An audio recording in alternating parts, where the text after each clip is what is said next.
Hello people, so you all are doing well. Today we are back with another video, and today there is a different concept of the video. It's not some normal video. It's kind of a short discussion about life experiences of two different people. Here I have with me Method, who has been living in a foreign country for almost how many years?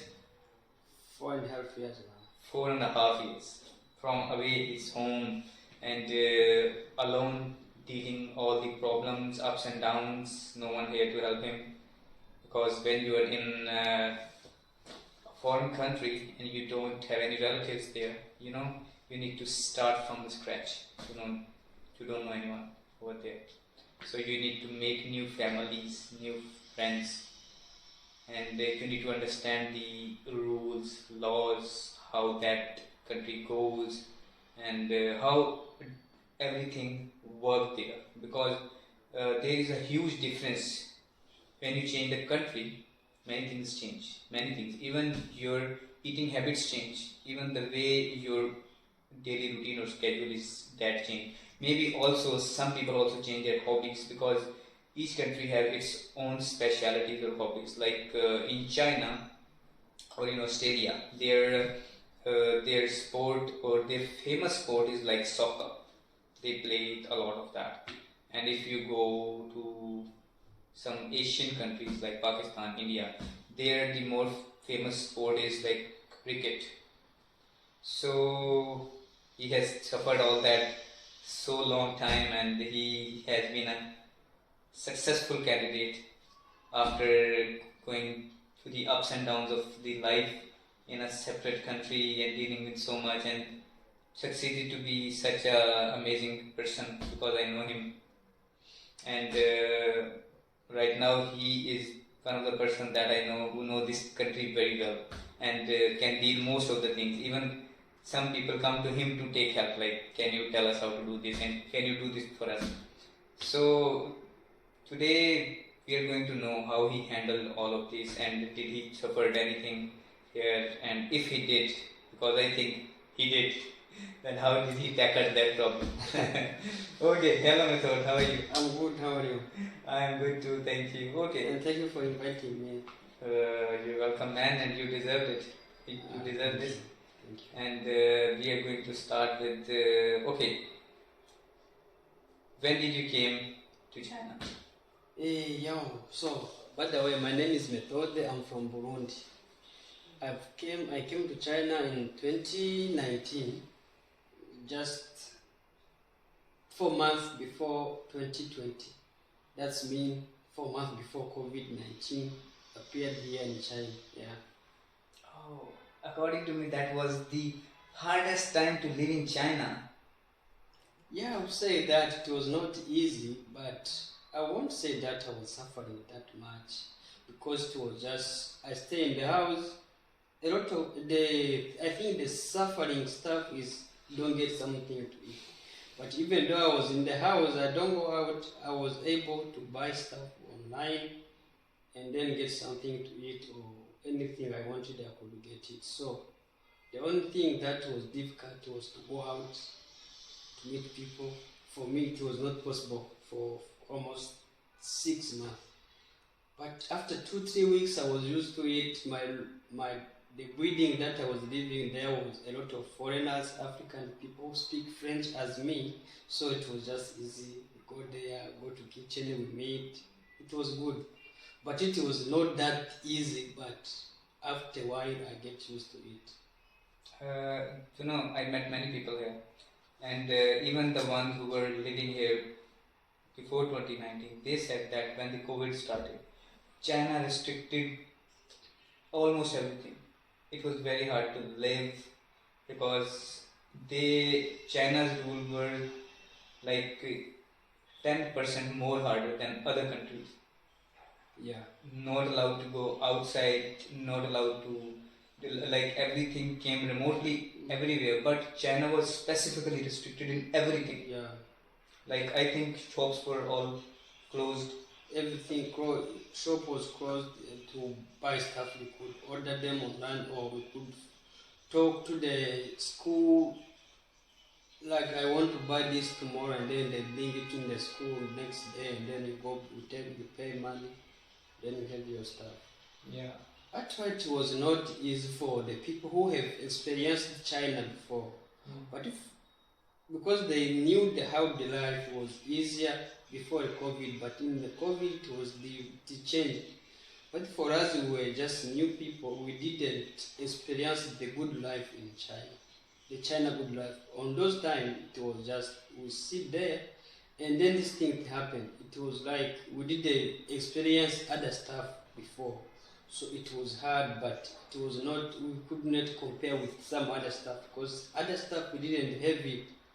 I Like don't what? know if you get like other people who were here since 2016, 2017.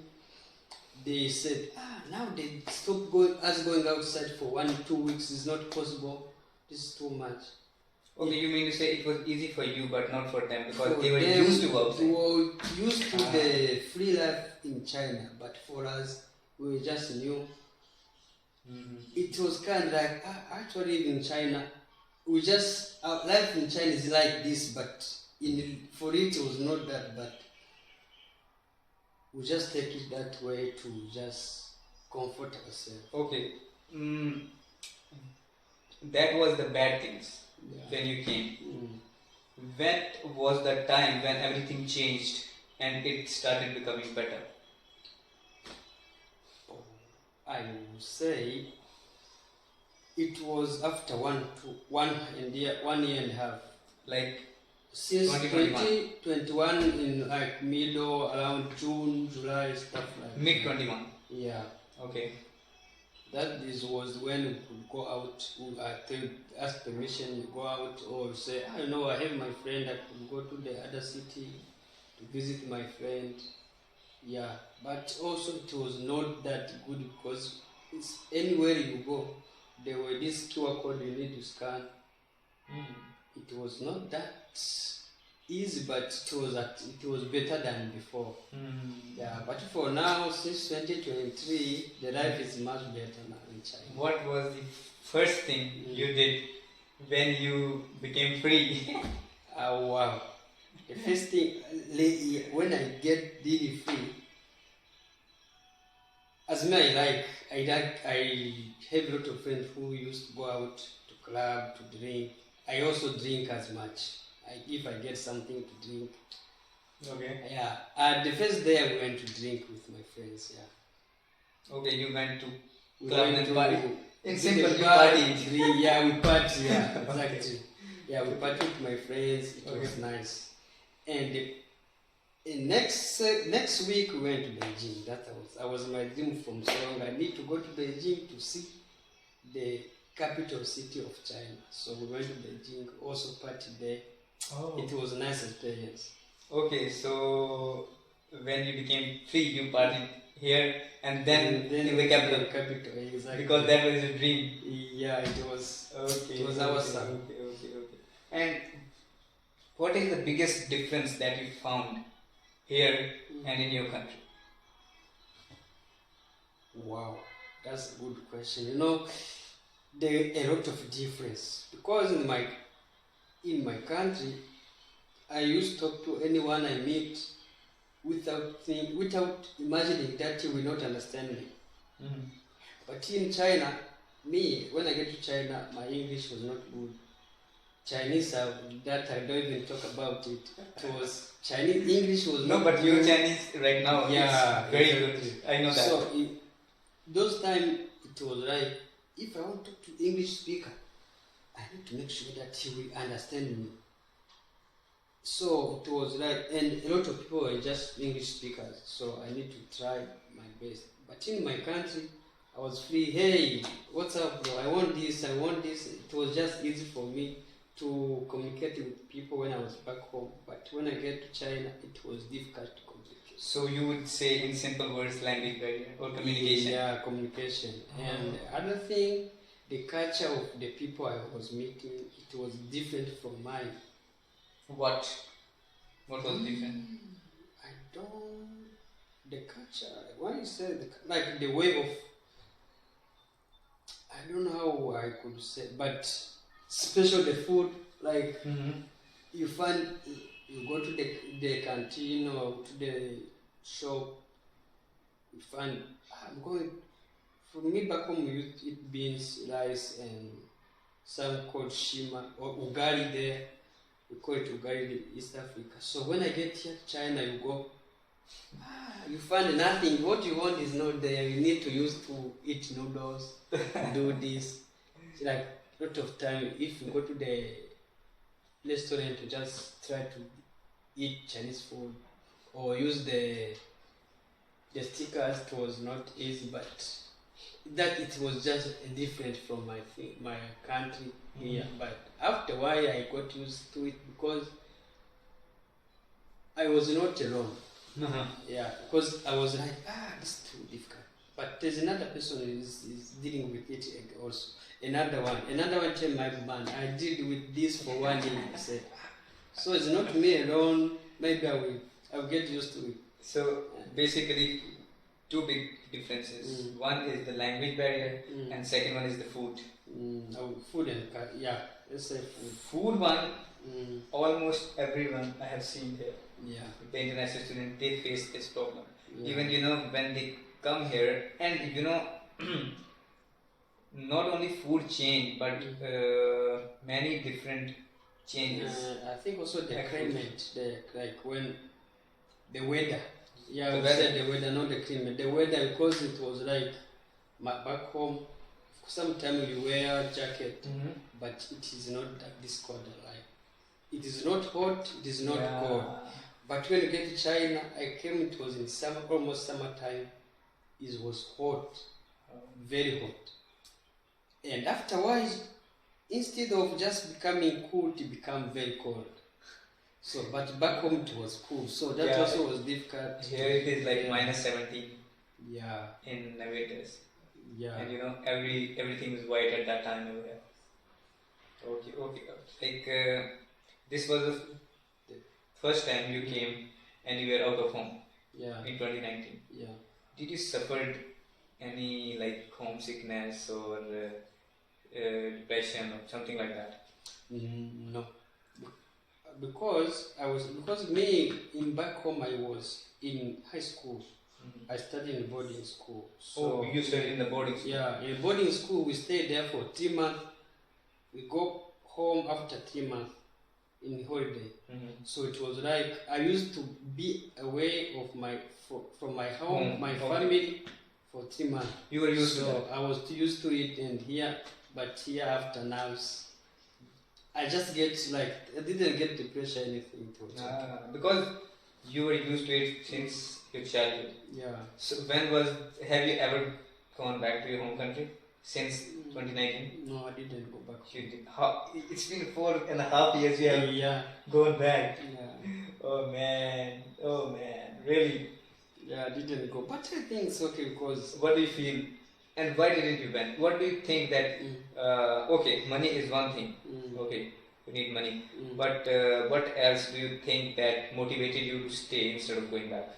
First of all, during COVID time, people who went back home for just for holiday, they couldn't come back because the restriction of Chinese government. They say just stay there, wait. So I was feeling like if I go back right now, of course they're gonna pay a lot of money to ticket everything. But if I go back, for me to come back, it will also not be easy. It won't be easy for me, and then I will be giving up my studies.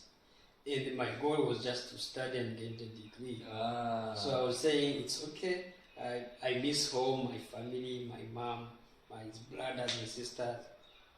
I miss them. They also miss me. So it was like, no, it's not easy, but I need to see the goal that why did I come to China?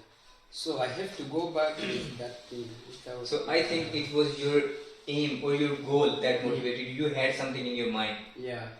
Right? Yeah. And I think that was the reason that you also didn't got into depression or didn't felt homesickness, because I think when you don't have a goal or aim, your mind start asking irrelevant questions like, why are you doing this?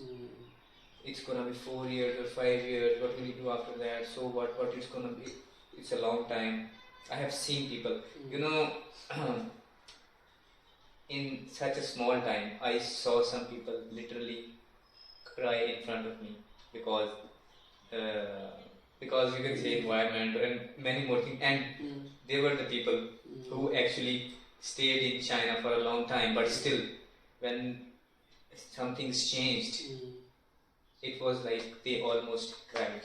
Yeah, I know, but the other thing I think is because I had this goal to finish my studies, but the other thing, as I tell you, it was not it was me that I've been long without seeing my family, but it was not me alone. My classmate, my roommate, like the people we share everything in the school, they were also that way. They didn't go home for.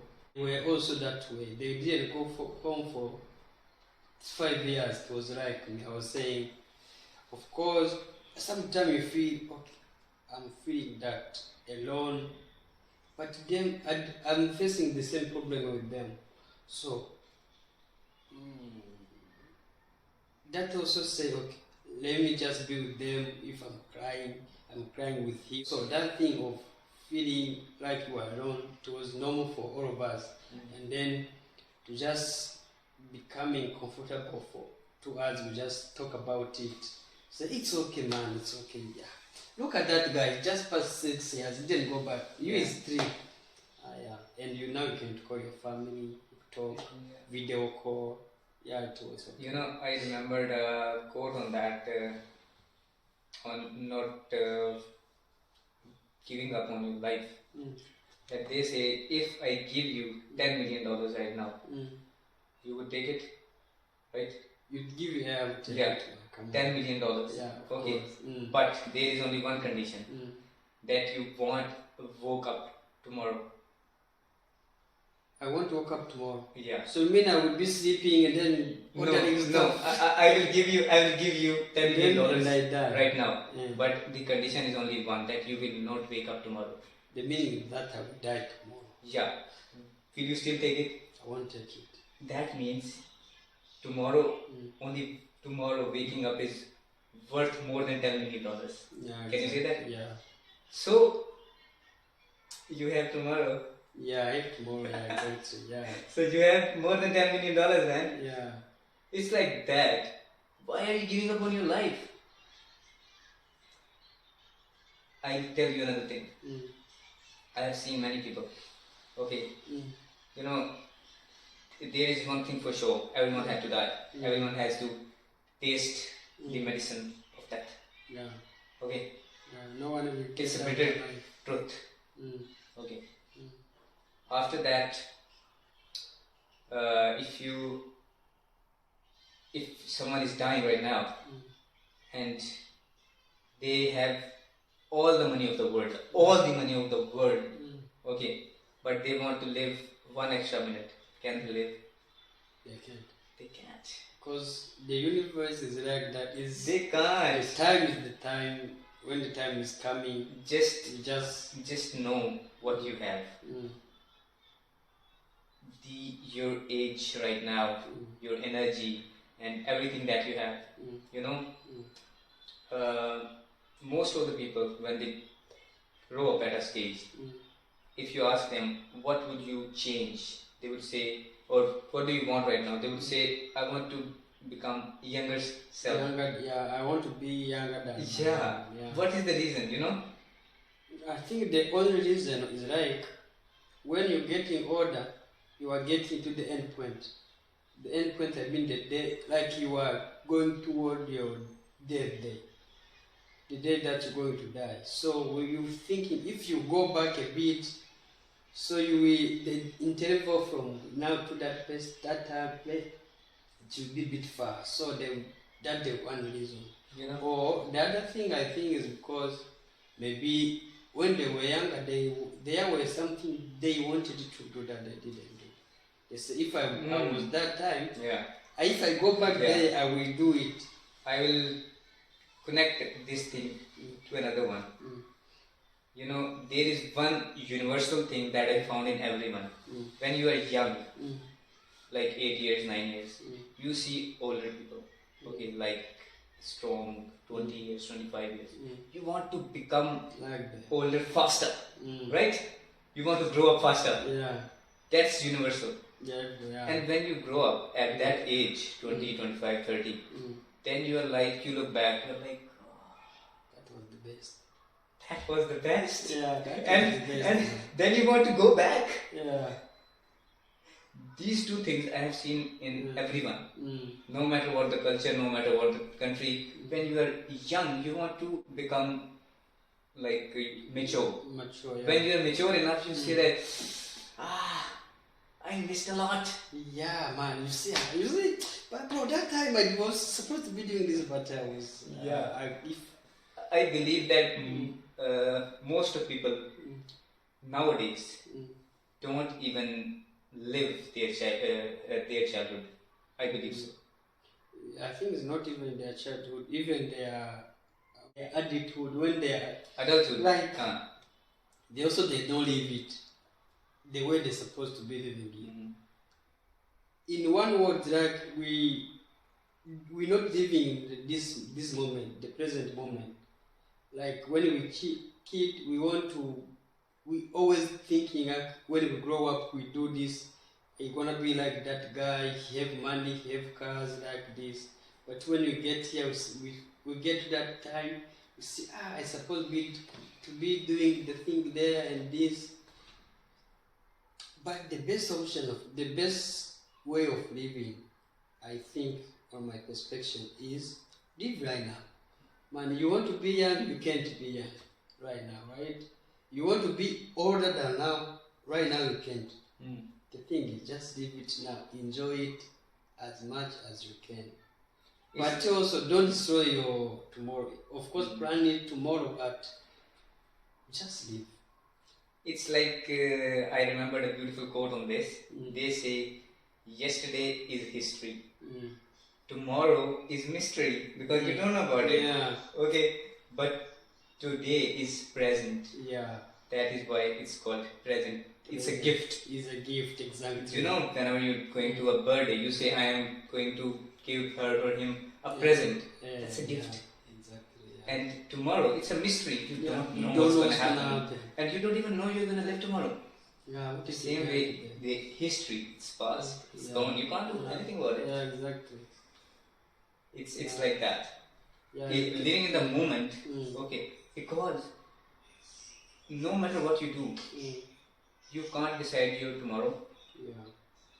No matter what you do, you can't change your past. Yeah, exactly. But what you can do is live right now. Yeah, you can live right now, but also about tomorrow or the future.